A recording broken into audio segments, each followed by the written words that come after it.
O psicologista de Brown corretamente observa, essas imagens são símbolos universais encontrados em muitas culturas e não fazem parte da maçonaria. Não há nada demoníaco em seus símbolos e templos. Eles querem liberdade.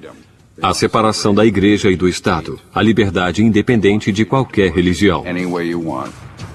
O livro tratou com alguma liberdade os símbolos e rituais maçônicos, mas foi mais além em sua abordagem sobre uma nova e polêmica ciência.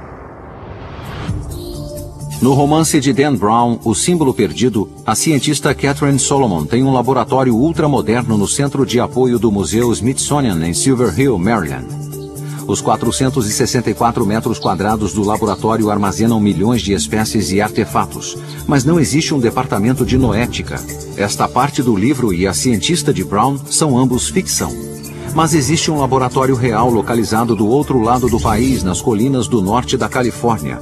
Dentro do Instituto de Ciências Noéticas, os pesquisadores conduzem estudos sobre as possibilidades da mente humana. No mundo real, a equivalente à personagem de ficção de Brown é Marilyn Shillets.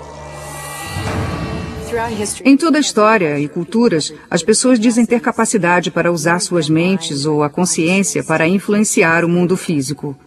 O que fazemos é criar um paradigma experimental que nos permite estudar esses relatos em laboratório sob condições científicas controladas. Apesar de Dan Brown nunca ter visitado o instituto, sua personagem ficcional faz experimentos semelhantes.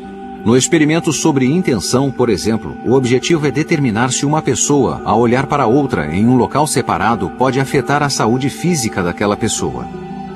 O sujeito é conectado a um equipamento de eletrocardiograma em uma sala isolada, revestida de chumbo. Parecida com o cubo isolado usado no laboratório ficcional de Dan Brown, esta sala é à prova de som e isolada das ondas de rádio, então não há como trapacear. As imagens no monitor são intercaladas aleatoriamente entre a do sujeito e a do observador. Toda vez que o rosto do sujeito aparece, o observador tenta enviar pensamentos positivos e curativos. O que queremos saber é se quando a atenção é concentrada na pessoa distante, isso mexe com sua fisiologia. Se acontece o mesmo quando apenas ouvem seus nomes, por exemplo. Se quando não estão sendo olhadas, elas se acalmam. Essa é a essência do experimento. O sujeito não tem ideia de quando sua imagem irá aparecer no monitor, então não há como ele tentar provocar uma reação física. Como a cientista de ficção de Brown, os pesquisadores descobriram uma conexão importante entre os pensamentos positivos de um sujeito e a resposta física do outro. Vemos esses efeitos em laboratórios diferentes, então algo acontece. A questão é, isso realmente tem efeitos curativos? O mais impressionante é que esse efeito parece acontecer sem nenhuma conexão física. Se não há um sinal e nada partiu de algum ponto, deve haver mais alguma coisa. O que podemos pensar sobre isso é que nossa ideia de espaço na conexão entre duas pessoas não é completamente correta.